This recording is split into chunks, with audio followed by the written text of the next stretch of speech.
Assalamualaikum and hi everyone, welcome back to Bablu's Kitchen.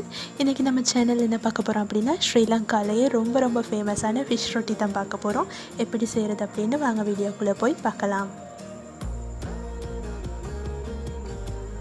அது செய்கிறதுக்கு இன்றைக்கி நான் பெரிய ஒரு பவுல் எடுத்திருக்கேன்.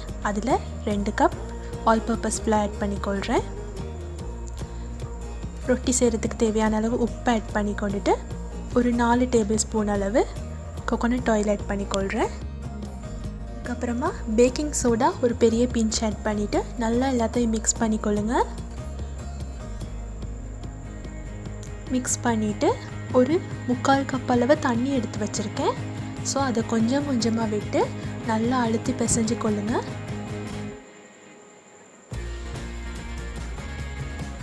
நல்லா தேவையான அளவு தண்ணி ஆட் பண்ணிவிட்டு நல்லா பிசைஞ்சு கொள்ளுங்க. இந்த ரொட்டி செய்கிறதுக்கு முக்கியமானது என்ன அப்படின்னு சொன்னால் நீங்கள் பிசைகிறதுல தான் இருக்குது. ஸோ நல்லா டோ வந்து நல்லா சாஃப்டாகவும் இருக்கக்கூடாது, அதாவது ஸ்டிக்கியாகவும் இருக்கக்கூடாது. அந்த மாதிரி அளவுக்கு நல்லா பிசைஞ்சு வச்சுக்கொள்ளுங்க. நான் உங்களுக்கு காட்டுறேன் பாருங்கள் எந்த அளவுக்கு டோ இருக்கணும் அப்படின்னு சொல்லி. ரொம்பவே டைம் இதுக்கு எடுக்கும். பிகாஸ் இதை நாங்கள் ஊற வச்சு ஒரு 2 ஹவர்ஸாக வச்சு தான் எடுக்க போகிறோம். அப்போ தான் இது மாவு நல்லா சாஃப்டாகி நல்லா வரும். ஸோ அது தான் லாங் ப்ராசஸாக இருக்க போகுது. இப்போ நல்லா பெனஞ்சாச்சு பாருங்கள். இப்போ அதுக்கு மேலே கொஞ்சம் தேங்காய் எண்ணெய் ஆட் பண்ணிக்கொள்கிறேன். ஆட் பண்ணிவிட்டு ஒரு 2 ஹவர்ஸ் நான் வைக்க போகிறேன். ஜஸ்ட் ஒரு மூடி போட்டு வைங்க. பாருங்கள், ஆஃப்டர் 2 ஹவர்ஸ் கொஞ்சம் சாஃப்டாக வந்திருக்கு. இப்போ நாங்கள் திருப்பி அதை பிணைய போகிறோம். ஒரு 15 நிமிஷம் நல்லா இழுத்து பிணைங்க. அதோட கொஞ்சம் ஆயிலும் ஆட் பண்ணிக்கொள்ளுங்க. நீங்கள் கட்டாயம் ஸ்ரீலங்காவுக்கு வந்தீங்கன்னா இதை டேஸ்ட் பண்ணாமல் இருக்காதீங்க. வந்தீங்க அப்படின்னு சொன்னால் கட்டாயம் டேஸ்ட் பண்ணி பார்த்துட்டு போங்க. அப்படியே இல்லாத மட்டுக்கு நீங்கள் வீட்டில் செஞ்சு பாருங்கள். ரொம்ப டேஸ்டியாகவும் வரும். இது ரொம்ப டிஃப்ரெண்ட்டான ஒரு ரொட்டி. பாருங்கள், இந்த மாதிரி தான் நீங்கள் பிணையணும். பிணைஞ்சாச்சு. இப்போ நாங்கள் இதை இன்னொரு 2 ஹவர்ஸ் நாங்கள் வைக்க போகிறோம்.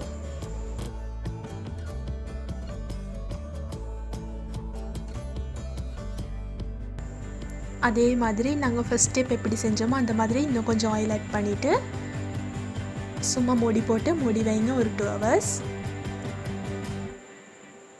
பாருங்கள், டோ இன்னும் கொஞ்சம் சாஃப்டாக வந்திருக்கு. அதை திருப்பி இன்னொரு 15 நிமிஷத்துக்கு நாங்கள் பிணைஞ்சு கொள்வோம். இதில் பெரிய டாஸ்க் என்ன அப்படின்னு சொன்னால் டோ செய்கிறது மட்டும்தான்.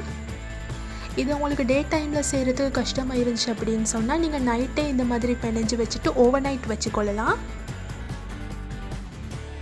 உங்களுக்கு காலையில் எழும்பி செய்கிற நேரம் ஈஸியாகவும் இருக்கும். வேறு ப்ராசஸிங் ஒன்றுமே செய்ய தேவையில்லை. அப்படியே எடுத்தாச்சு, செஞ்சாச்சு. பாருங்கள், இதுக்கு ரொம்ப முக்கியம் எண்ணெய் தான். எண்ணெயிலேயே இதை போட்டு சில நேரம் ஊற வைப்பாங்க. பட் நாங்கள் இன்றைக்கி கொஞ்சம் எண்ணெய் தான் யூஸ் பண்ணியிருக்கோம். நிறையவே ஆயிலும் யூஸ் பண்ணலை இதுக்கு. இப்போ நாங்கள் சின்ன பால்ஸாக பிடிச்சி வைக்க போகிறோம். அதாவது ஒரு பெரிய முட்டையோட அளவு நீங்கள் பால் பிடிச்சி எடுத்து வச்சுக்கொள்ளுங்க. பாருங்கள், இப்படி தான் நீங்கள் பால் பிடிக்கணும். அதை பிச்சியோ வெட்டியோ எடுக்கக்கூடாது. இந்த மாதிரி நான் செஞ்ச மாதிரி இப்படி பூ போல் உருட்டி எடுத்தீங்க அப்படின்னு சொன்னால் மேலே பால் வரும். ஸோ அதை அப்படியே கழட்டி எடுத்திங்கன்னா சரி. அதுக்கு மேலேங்க இப்போ நான் கொஞ்சம் ஆயில் தடவி அது ஒரு 15 மினிட்ஸுக்கு ஈர துணியால் மூடி வைக்க போகிறேன். இதில் ஓவர் நைட் சோக் பண்ணி வைக்கிறதுல என்ன லாபம் அப்படின்னு பார்த்தீங்கன்னா நீங்கள் கையாலேயே விரிக்க நல்லா அழகாக சாஃப்டாக விரிஞ்சு வரும். அதுதான். பாருங்கள், இப்போ எல்லாம் முடிஞ்சாச்சு. இப்போ நான் இதை எடுத்து விரிக்க போகிறேன். உங்கள்கிட்ட சப்பாத்தி போர்டு இருந்துச்சுன்னு சொன்னால் அதுலேயும் செஞ்சுக்கொள்ளலாம். அப்படி இல்லாட்டி உங்களோட கவுண்டர் டாப்பில் கொஞ்சம் ஆயிலை ஊற்றி அப்படியும் விரிச்சுக்கொள்ளலாம். நீங்கள் கையால் விரிக்கிறதா கையாலையும் விரிக்கலாம். அப்படி இல்லாட்டி நீங்கள் பூரிக்கட்டை யூஸ் பண்ணி இதை செய்யலாம். பாருங்கள், இந்த மாதிரி நீல வாக்கில் நல்லா விரிச்சுக்கொள்ளுங்க. தடிமனாக இருக்கக்கூடாது. ஸோ எல்லா பக்கமும் நல்லா மெல்லிசாக வர மாதிரி நல்லா விரிச்சுக்கொள்ளுங்க மாவை. அப்படி ஒட்டுற மாதிரி இருந்துச்சு அப்படின்னு சொன்னால் கொஞ்சம் ஆயில் ஆட் பண்ணியே இது பண்ணிக்கொள்ளுங்க. நான் இன்றைக்கி கறி ரெசிபி ஆட் பண்ணலை. பிகாஸ் நான் வந்து பன் ரெசிபிக்கு போட்ட கறியை தான் நான் இதுக்கும் போட்டிருக்கேன். ஸோ அதை போட்டு வீடியோவை லாங் ஆக்க தேவையில்லை அப்படின்னு சொல்லி நான் கறி ரெசிபி போடலை. பட் கறி ரெசிபி உங்களுக்கு வேணும்னு சொன்னால் நான் வந்து அதை டிஸ்கிரிப்ஷன் பாக்ஸில் ஆட் பண்ணுறேன், செக் பண்ணிக்கொள்ளுங்க. அப்படி இல்லாட்டி உங்களுக்கு தேவையான கரிஸையும் இதில் ஆட் பண்ணி வச்சுக்கொள்ளலாம். நீங்கள் வெஜிடபிள் கூட ஸ்டஃப் பண்ணலாம். பாருங்கள், இந்த மாதிரி மேலே உள்ள துண்டை அப்படியே மூடிட்டு இந்த மாதிரி 2 சைடையும் மூடி விட்டு அப்படியே கடைசி வரைக்கும் ரோல் பண்ணி எடுங்க. அவ்வளோதான், சிம்பிள் ப்ராசஸிங் தான். ஸ்ரீலங்காவில் இது வெஜிடபிளும் செய்வாங்க, அப்படி இல்லாட்டி மீட் ஃபிஷ் வச்சும் செய்வாங்க.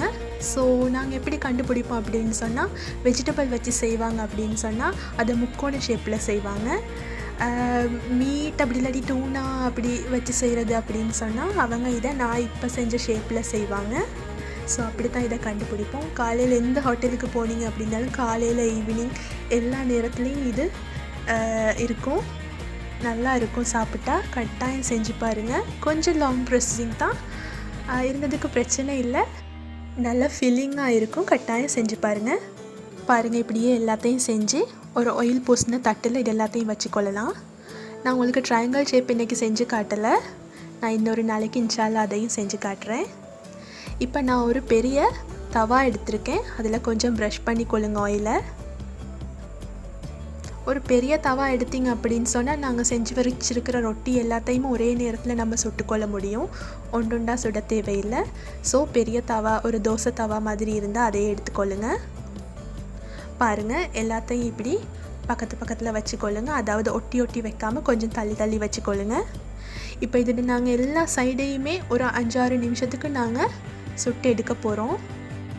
அதில் முன்னுக்கு பின்னுக்கு அடிப்பாக 2 பக்கமும், அதுக்கப்புறம் கார்னர், அப்படி எல்லா பக்கத்தையும் ஒரு 5-6 நிமிஷம் நாங்கள் சுட்டு எடுக்க போகிறோம்.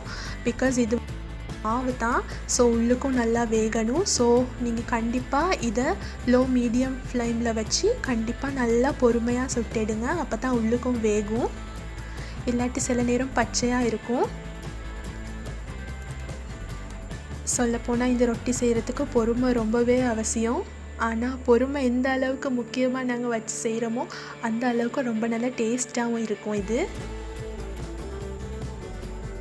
பாருங்கள், இந்த மாதிரி ஒவ்வொரு சைடாக நீங்கள் பொறுமையாக திருப்பி போட்டுக்கொள்ளணும்.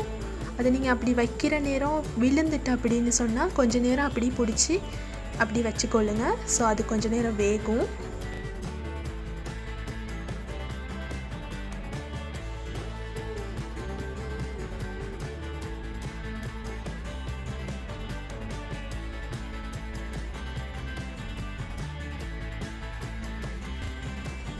பாருங்கள், இதை நிப்பாட்டி வைக்கிறது கொஞ்சம் கஷ்டம்தான். அதாவது ஒரு படத்தில் வடிவேல் பாய் விரிக்க அது வந்துட்டே இருக்குமே, அது மாதிரி தான் இதுவும். ரொம்ப கஷ்டப்பட்டு எல்லாத்தையும் நீட்டி நிமித்தி அப்படியே வச்சு ஒரு மாதிரியாக சுட்டு எடுத்தாச்சு.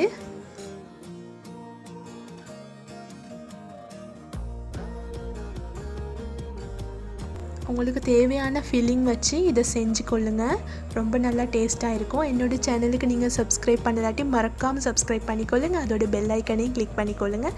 இந்த வீடியோ பிடிச்சிருந்தா ஷேர் பண்ணுங்கள், லைக் பண்ணுங்கள், கமெண்ட் பண்ணுங்கள். இன்னொரு நல்ல வீடியோவில் உங்களை சந்திக்கிற வரைக்கும் டேக் கேர், பை.